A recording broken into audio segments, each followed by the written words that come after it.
I was blown away by the response to last week's most common Star Wars Unlimited rules question video.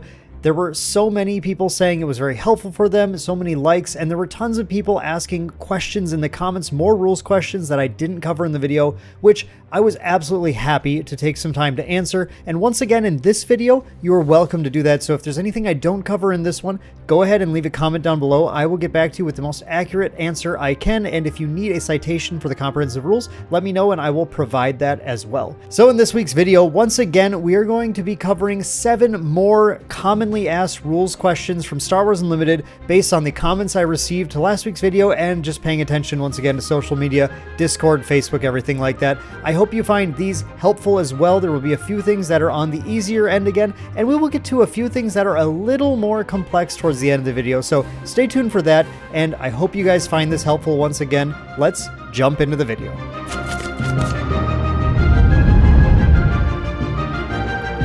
What's up everyone, it's Dan with Main Deck, and welcome to part number 2 of the most common Star Wars Unlimited rules questions. If you missed part number 1, it is linked in the description below. Go ahead and click the link down there, check out those ones, and then you can swing back here and then get the next set of most commonly asked Star Wars Unlimited rules questions. And like I said in the intro, if you have any additional rules questions, or if you're not sure about anything I described here, want it described a different way, just leave a comment down below and let me know, and I will get to those as soon as I can. So starting right away with number 1 in this video, we are going to answer a question that honestly, I feel kind of bad about not including in the first one. This is probably one of the simplest questions we are answering here, but it came up super commonly, hearing people's experiences at the pre-release and everything. A lot of people just had this question because it is a little different than a lot of other similar TCGs. The question is, what can I attack? A lot of people playing Star Wars Unlimited for the first time are unsure of exactly what they are able to attack at any point in time with their units. When you attack something in Star Wars Unlimited, you can attack either an opponent's unit or their base, no matter how many units they have in play in that arena, except if they have a unit with Sentinel. Sentinel is the keyworded ability that forces your opponent to attack your Sentinel unit. And then if there's no Sentinel units left in play after that, any of their future attacks can go anywhere they want to. A lot of people were a little confused, thinking that if they had units in play, those had to be attacked first, similar to games like Yu-Gi-Oh! Where you have to destroy the opponent's monsters first. But in this game, it doesn't matter how many forces are there. If none of them have Sentinel, then you are able to direct attacks at your opponent's base anytime you want.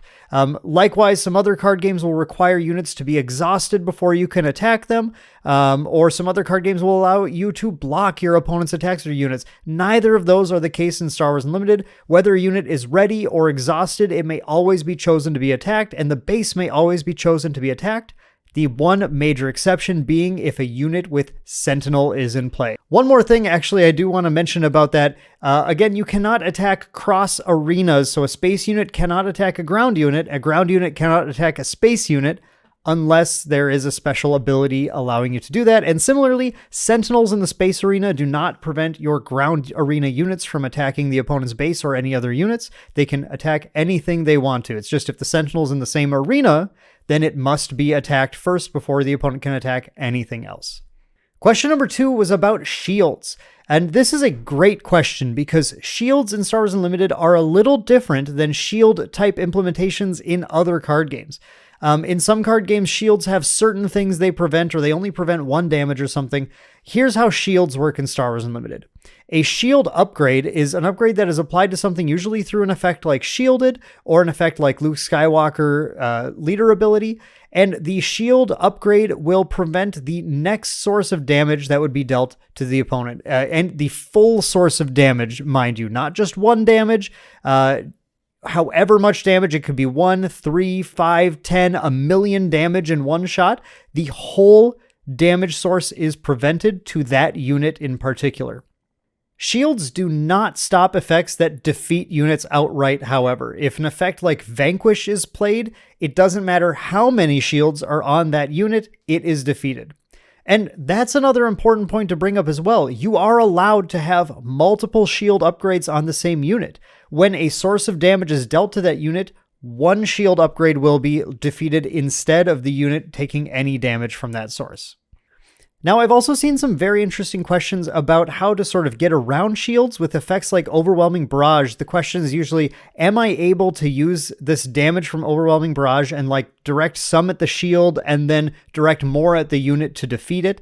And the answer to that is no. If there's an effect that deals a single source of damage to any number of units or something, that damage is dealt in one single blow, and it doesn't get to deal some to the unit to remove the shield and then deal more to the unit to defeat the unit or something.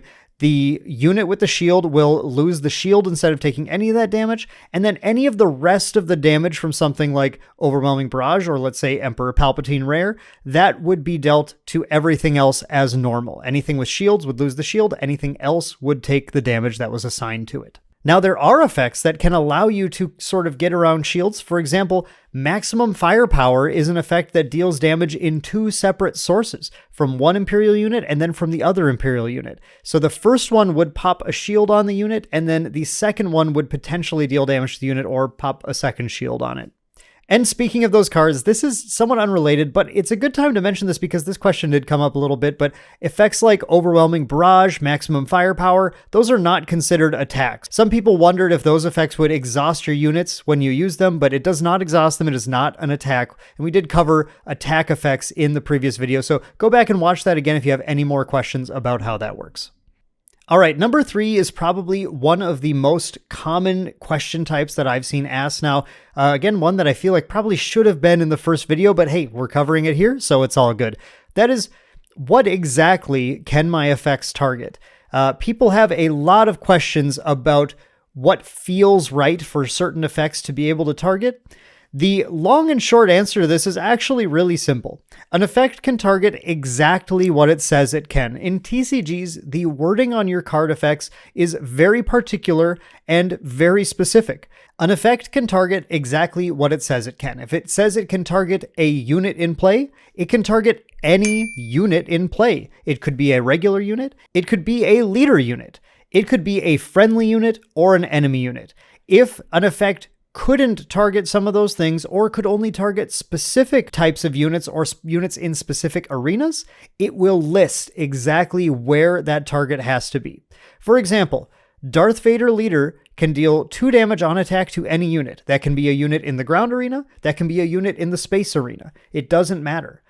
Strike True can deal damage from a unit in the ground arena to a unit in the space arena if it wants to, because it only says to a unit. Leia Defiant Princess has an ability that allows you to exhaust a unit. It could be one in either arena, ground or space, and it could be a friendly or an enemy unit because it doesn't specify one or the other. You'll see that in effects like Vader's lightsaber, it specifically says a unit in the ground arena. And effects like Iden Versio are specifically looking for when enemy units are defeated. The card effect will always, always, always list if it has any specifications to what it can target, and if it doesn't list anything like that, then you are free to target anything that meets the criteria. And yes, leader units are still units, and they may be targeted by anything that can target any unit, but not things that can target non-leader units like Vanquish. Speaking of leaders, number 4 is, does my leader blank? I've seen tons of questions about how leaders work, and again, this seems like such a simple thing that I should have included in the first video, so I apologize, but here it is now. Let's talk about exactly how leaders work.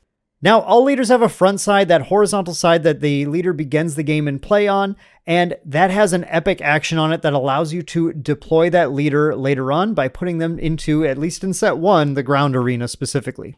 I'm just going to answer a bunch of questions about how this works, and hopefully your questions about leaders are listed in here somewhere. When I deploy my leader, does it enter the arena ready? Yes. Can I deploy my leader after I've exhausted it to use its other effect this phase? Yes. Does my leader still enter the arena ready if I exhausted it this phase to use its other effect? Yes. Do I have to deploy my leader when I reach the amount of resources needed to deploy it?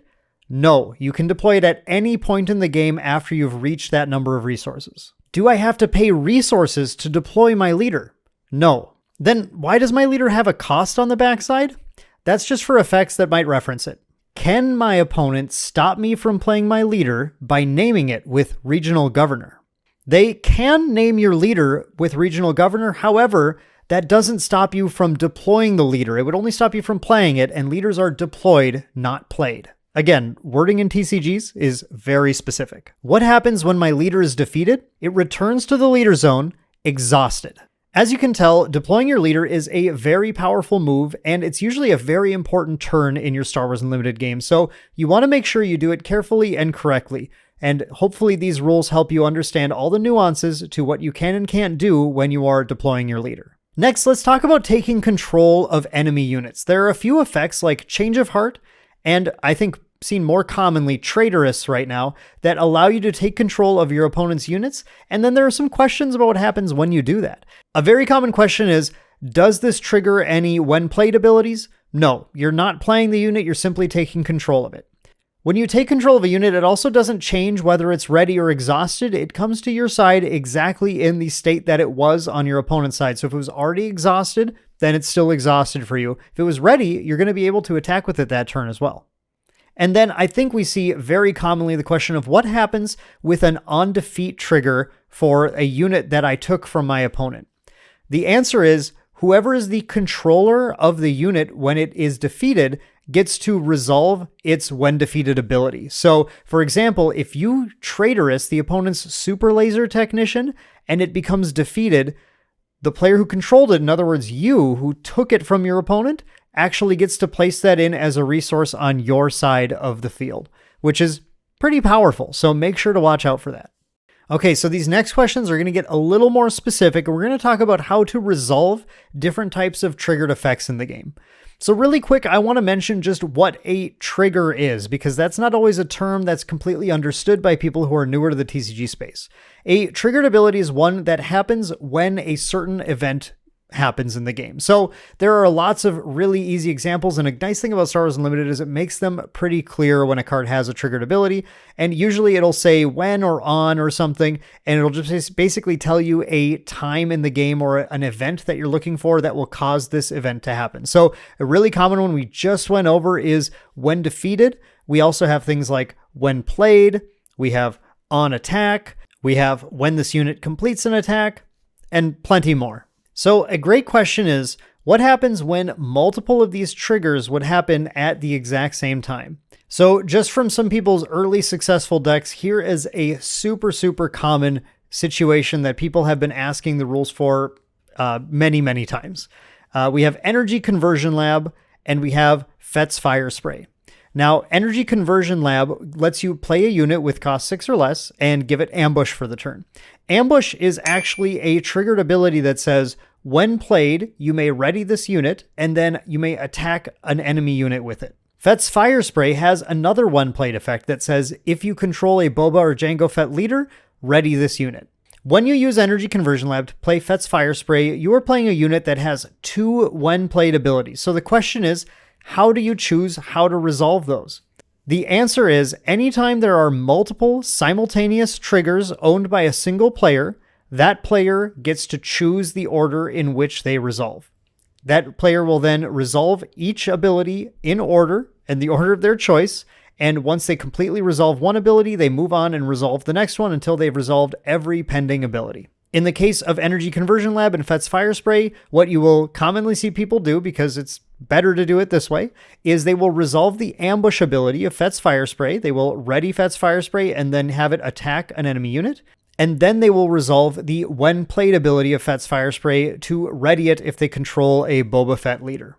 On their next action, then, they are able to attack with that Fett's Fire Spray again. Yes, it does work that way.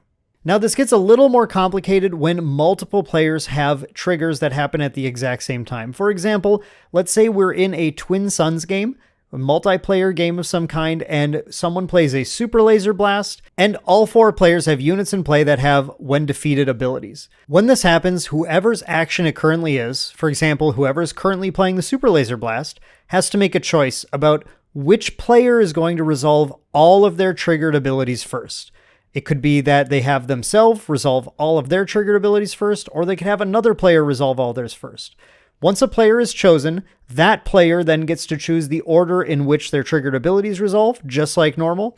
And then whoever's action it is gets to choose the next player who gets to resolve all of their triggered abilities that would be happening at the same time. That way we can have a nice orderly resolution to everything. We understand how everything happens. And once we finish resolving all of our triggers, then we continue on with the game. So just to recap quickly, because I know this is one of the more confusing parts of the video, if you have multiple triggered abilities that would happen at the exact same time, you get to choose the order in which those triggered abilities resolve. If both or multiple players have triggered abilities that happen at the exact same time, the player whose action it is chooses which player resolves their abilities first. Then that player chooses the order in which their triggered abilities resolve. Then you continue on from there until all players have resolved all of their triggered abilities. Now, speaking of Super Laser Blast, for our final rules clarification, we're going to talk about a very, very specific interaction, but one that will probably down the line happen more and more and be more frequent with different types of abilities. And that is what happens when I have something in play that triggers when other units are defeated, and it gets defeated at the exact same time as those other units. So, of course, if you are familiar with the game, you'll know where I'm going with this. The question is Id Inversio and Super Laser Blast. Most common way to ask this question, which is what happens when there are a bunch of enemy units in play and Id Inversio's in play, and then I play a Super Laser Blast. So the key to understanding how this works is basically understanding how when defeated abilities work. You'll note that your units have abilities often that are when defeated, and as you could guess, those trigger when the unit is defeated. Basically, that unit will be defeated and placed in the graveyard, and then that unit sees that it was defeated, and then you get that triggered ability. When Super Laser Blast or any other type of effect is played that would defeat multiple units at the same time, those units are all defeated simultaneously.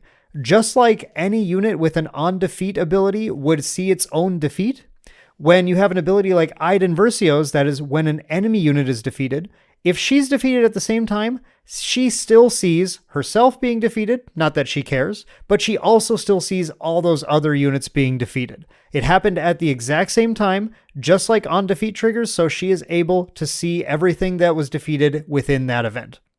That means that if your opponent had 5 units in play and you had Id Inversio and you play a Super Laser Blast, yes, you will get to heal 1 for every enemy unit that was defeated, even though Iden was defeated in the blast as well.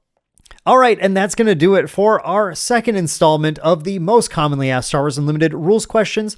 I'm not sure if there's going to be a part 3 to this one because I do feel like we've answered a lot of the common questions at this point, but let's just leave it up to you guys. If there are a lot more common questions coming in the comments below, and I feel like it would be helpful to get some more answers out there, I would be happy to do another one. Just let me know in the comments below if this was a helpful video for you, and if there are more lingering rules questions that you have. Just like on the last one, I will do my best to answer every single question to the best of my ability, as well as provide comprehensive rule citations if you need it. Let me know in the comments. Say, Dan, I don't know how to believe who about what in this question, so just please provide me comprehensive rules citation, and I will happily do that for you so you can see exactly why a ruling works the way it does. I'm doing my best here to make sure I'm providing the most accurate answers possible, and I will also have the comprehensive rules linked in the description as well, so you can go ahead and read through them yourself and either fact check someone or just learn the rules more in depth. But for now, that's going to do it for this Star Wars Unlimited video. I hope this helped you guys understand the game a little bit better, answer some questions for you. I really enjoy doing this, and we've got more great Star Wars Unlimited content on the way, so stay tuned to the main deck. Really appreciate you watching this one. Thank you so much. Hope you enjoyed it, and we'll see you in the next one.